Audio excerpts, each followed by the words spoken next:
Muchas gracias, muy agradecido. Obrigado, María Herminia. Ha sido una descripción de mi vida con contenidos que son verdad, pero tan apasionante que no parezco yo.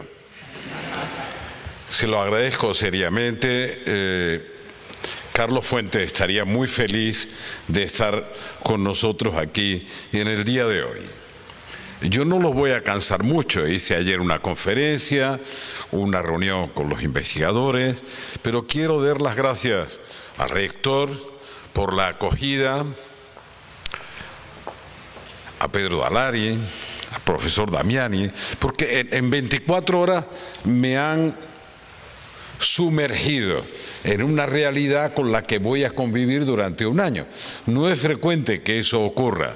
Por tanto, les agradezco que hayan acelerado el proceso de conocimiento, de adaptación a lo que nos queda por delante en este año, que trataré de que sea fructífero para los investigadores y para la universidad, aunque reconozco que lo vamos a tener muy difícil.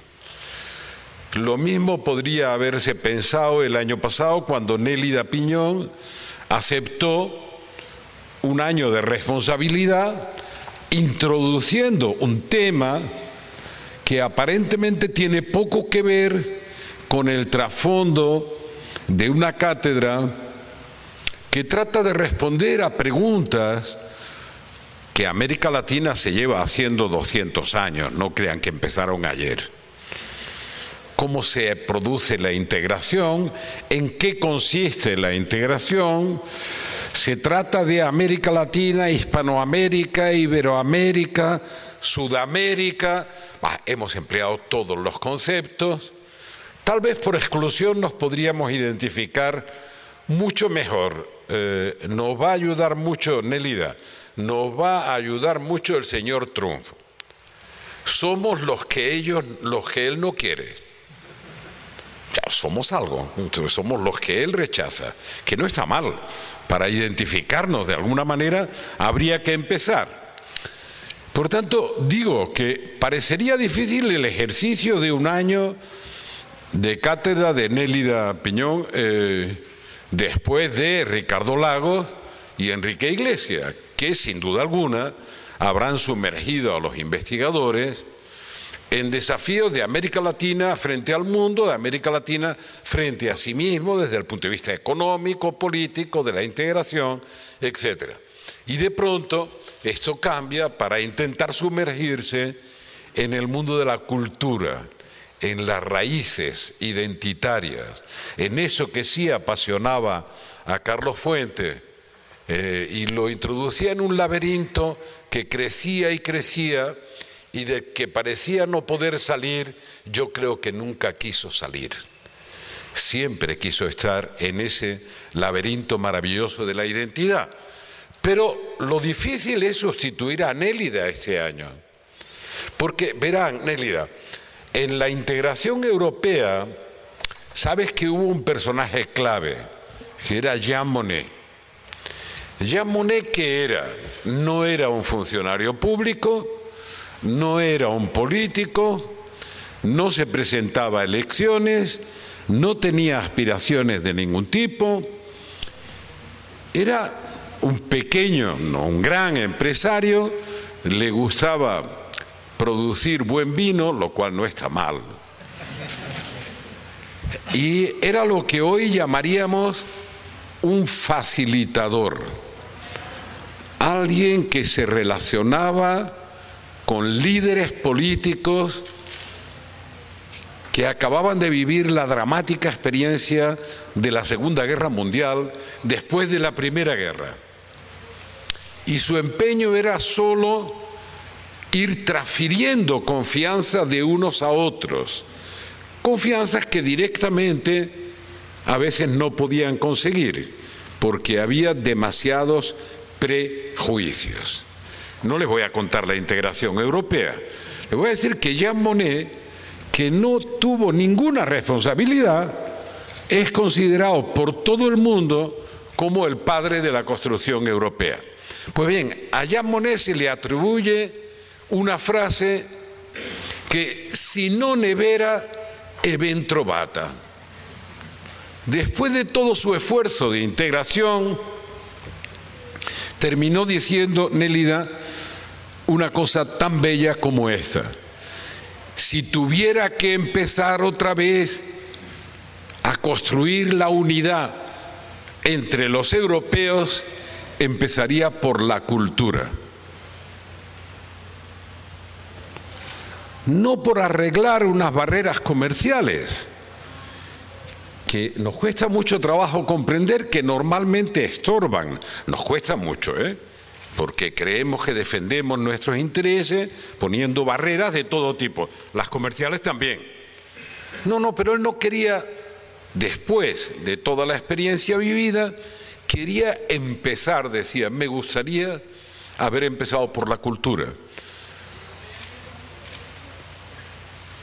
En un continente donde el Consejo Europeo, créanme, he estado muchos años en esa sala de máquina, no tiene la dificultad que tenemos aquí, que casi que nos entendemos bien, cada uno hablando en nuestra lengua. No, en el Consejo Europeo hay 20 de eso. Bueno, se aspira a que haya más, hasta que sea la Torre de Babel, hasta que no haya posible más lenguas, quiero decir. Por tanto, la cultura, la identidad de identidades, existe una identidad europea, debate que he tenido con Carlos Fuentes algunas veces, por esa pasión suya por la identidad, que algún amigo argentino, fantástico escritor, me decía: Carlos, tú tienes un problema buscando las identidades, de dónde venimos, de dónde descendemos. Dice, el 90% de los argentinos lo tenemos claro. Y Carlos Fuentes se chocaba, decía, ¿así? ¿Lo tenéis claro? Sí, sabemos que descendemos de los barcos. Eres tú el que tienes un problema, que si los mexicas, los aztecas, los tolucas, los toltecas, no, ellos sabían que tenían esa parte clara. Pero verán, ¿saben lo que me pasa? Lo podría multiplicar, pero lo cuento muy fácilmente. Cuando Helmut Kohl, por citar un personaje al que le tengo un especial afecto, y hacer hincapié en algunos de los elementos de transversalidad que fortalecen la democracia, porque estábamos en posiciones supuestamente, desde el punto de vista ideológico, diferentes, y en posiciones totalmente convergentes desde el punto de vista de la construcción de un proyecto común. Pero no me desvío de Carlos Fuentes. Es decir, cuando yo me encontraba con Helmut Kohl, tenía la conciencia clara de que un español, que era yo, si es que español significa algo ahora, que también estamos tan perdidos como si significa algo América Latina, un español hablaba con un alemán. Éramos muy amigos, nos entendíamos, somos todavía muy amigos, y nos entendíamos muy bien, pero uno notaba que era algo distinto. Pero si Helmut Kohl y yo nos reuníamos con el ministro japonés, primer ministro Nakasone, sabíamos, sin que nadie lo tuviera que explicar, que 2 europeos se habían reunido con un japonés. Y notábamos una diferencia que no es fácil de explicar. Estoy ahí. Pero si el encuentro de Helmut Kohl y yo mismo se producía con Ricardo Lagos, ahí mi identidad se frustraba, porque éramos 2 iberoamericanos, latinoamericanos, latinos y hispanos hablando con un alemán. Esa es la magia de las identidades. Ahora, para construir, que es el trasfondo de la cátedra de Nélida, para construir un espacio público compartido, el instrumento realmente no es el comercio. El comercio es frío, tiene que estar dentro. El instrumento es encontrar a través de la cultura el relato que nos permite identificarnos dentro de una identidad de identidades. Por tanto, eso es lo que va a hacer insuperable la tarea de un año de Nélida Piñón. Y cuando digo insuperable, digo insuperable. Mi amigo Celso Laffer sabe que tenemos muchos problemas para definir este espacio. La aspiración a que sea, llamémosle América Latina, un espacio público compartido, es una aspiración de mucho tiempo, pero es una aspiración al mismo tiempo contradictoria. Queremos definirlo de alguna manera. Debe ser eso que hay desde el Río Grande hasta la Patagonia, algo parecido a eso debe ser América Latina. Pero siempre nos faltan palabras. Es decir, América Latina y el Caribe. O Sudamérica. Por si es Sudamérica ya no es el Caribe, ni América Central, ni México, que es América del Norte. Tenemos un lío fantástico, ¿no? El que resolvió en gran medida Lincoln después de la independencia, cuando dice o cuando decidió que lo que tenían era una constitución y él había jurado cumplirla y hacerla cumplir. Le costó un desgarro terrible a ese recién independizado e inmenso territorio. Pero después devino lo que Estados Unidos es, nos guste o no. Brasil, con José Bonifacio, ha tenido la gran fortuna de encontrarse con un reformador. Qué mal visto estaría hoy entre liquidacionistas e inmovilistas, ¿verdad?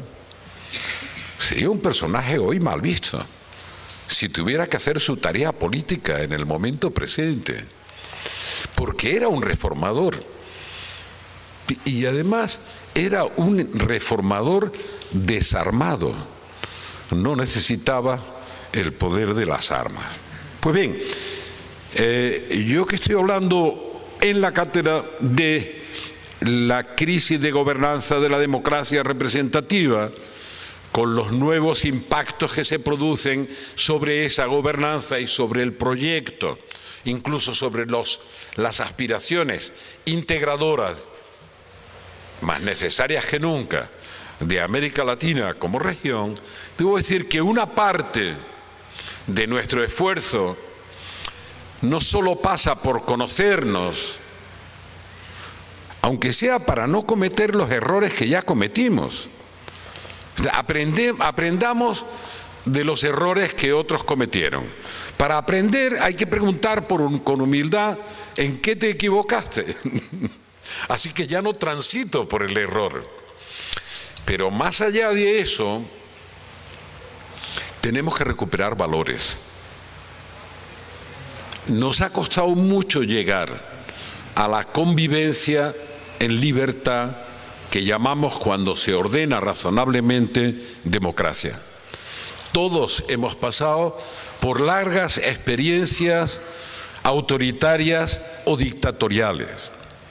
Y todos en algún momento, España, Brasil, Chile, que quieran, en algún momento hemos sido capaces de dialogar entre contrarios, diálogo como esfuerzo para comprender el logos de mi interlocutor y, una vez comprendido el logos, para partir las diferencias y crear un espacio común, un espacio compartido en el que se pueda convivir y se pueda gobernar. Es el valor del diálogo. El diálogo nos ha permitido salir de una cultura autoritaria para llegar a una cultura democrática donde el pluralismo de las ideas y la diversidad de sentimientos de pertenencia definen a la sociedad de nuestro tiempo. Pero solemos tener la memoria flaca y solemos demonizar esos esfuerzos de diálogo y de acuerdo. Bueno, en México ni digamos, ¿verdad, Beatriz? En México, el pecado más grave que uno puede cometer es transar. Pero Transar en portugués significa otra cosa. bueno, es verdad, pero la versión española o la versión mexicana, tienes razón, la mexicana. Versión española. Bueno, y sin embargo, todo el mundo rechaza que nadie pacte. Pero en México, sin embargo, se pacta todo, de la mañana a la noche. La vida está llena de compromiso, de pacto. El compromiso y el pacto casi como guía de supervivencia. Cada vez que uno pacta algo, cree que renunció y por tanto que perdió. Y somos incapaces de comprender que para vivir en un espacio público ordenado, que es la convivencia democrática, renunciar a las pretensiones máximas totalizadoras de cada uno es lo único que permite que todos puedan aspirar a avanzar en aquello que creen que es bueno para los intereses generales del país. Pero se nos olvida con frecuencia. Por tanto, aquí estamos en medio de tensiones maravillosas. Por ejemplo, la integración de América Latina. Yo veo algunas fracturas nuevas que no tienen nada que ver con los pactos integracionistas y mi amigo Celso Laffer me va a entender. Por ejemplo, no hay una fractura de las economías del Pacífico respecto de las economías del Atlántico. Digo, como modelos generales que no son ideológicas.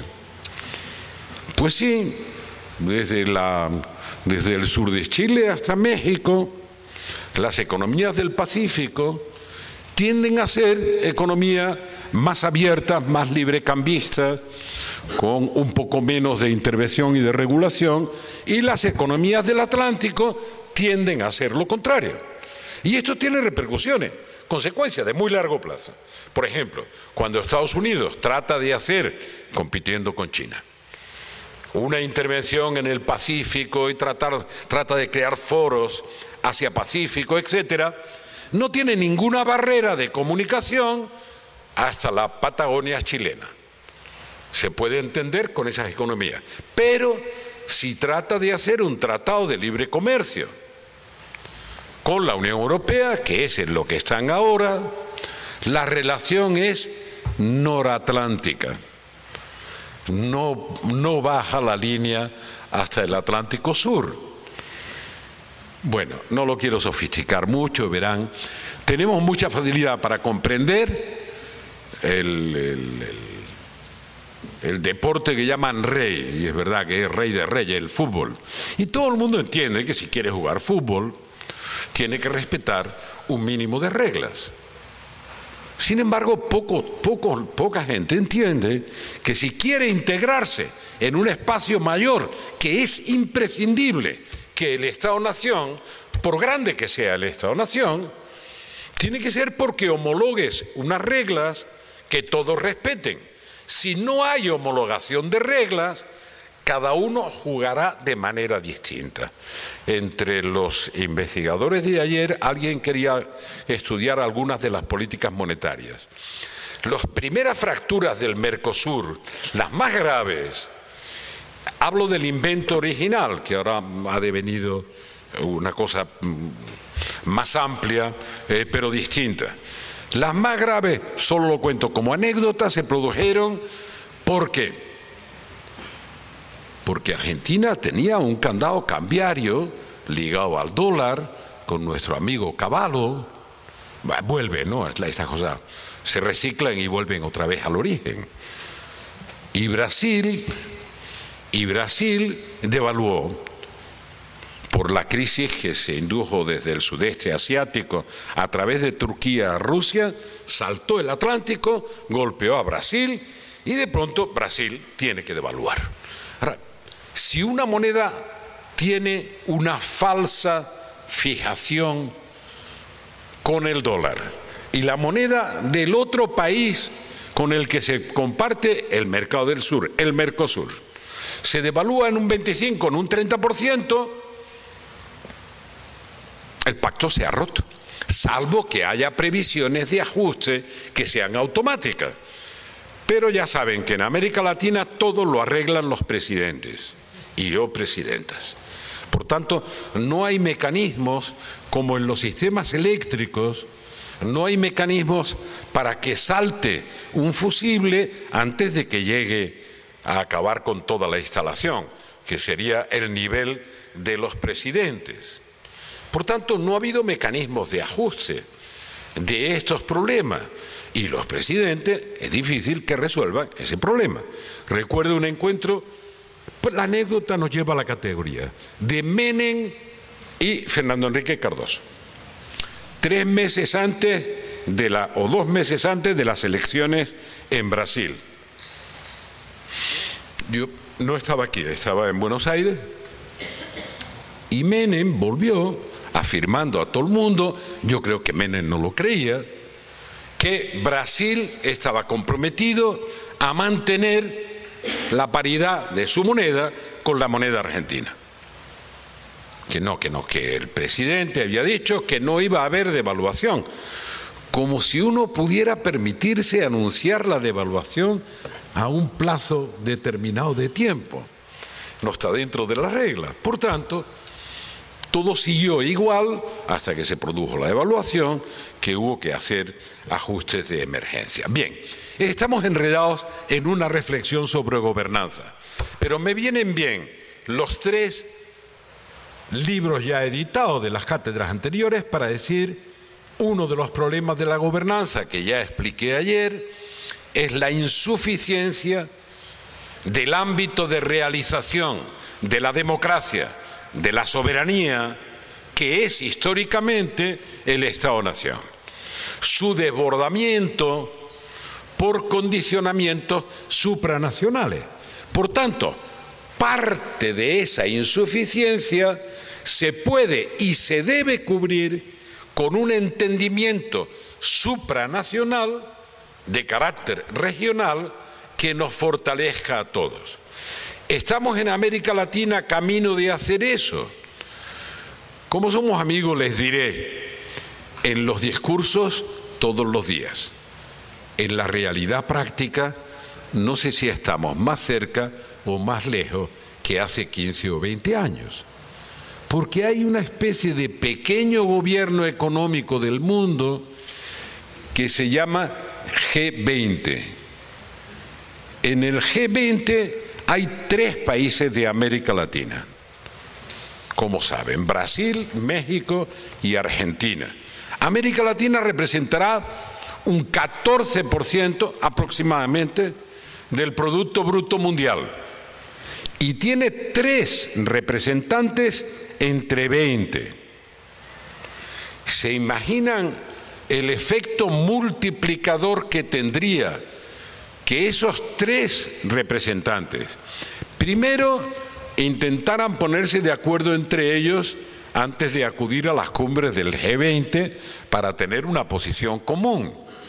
Y segundo, el desiderata, imaginen que se reúnen con el resto de los países de la región y, aunque sea en el G20, ese mini gobierno del mundo, espúreo porque no está consolidado en la legislación internacional, tiene una voz representando a América Latina y a sus intereses. Queda mucho por hacer, incluso también queda por recuperar los valores que tratamos de restituir, los viejos del lugar, ¿me entienden?, cuando pactamos nuestras constituciones en las transiciones democráticas. Así que tenemos que recuperar y mantener los valores. No solo son reformas para adaptarnos a los nuevos impactos, que también es la defensa de los valores que se fundamentan en el diálogo, en el respeto al otro y en encontrar respuestas políticas a problemas políticos. Muchas gracias.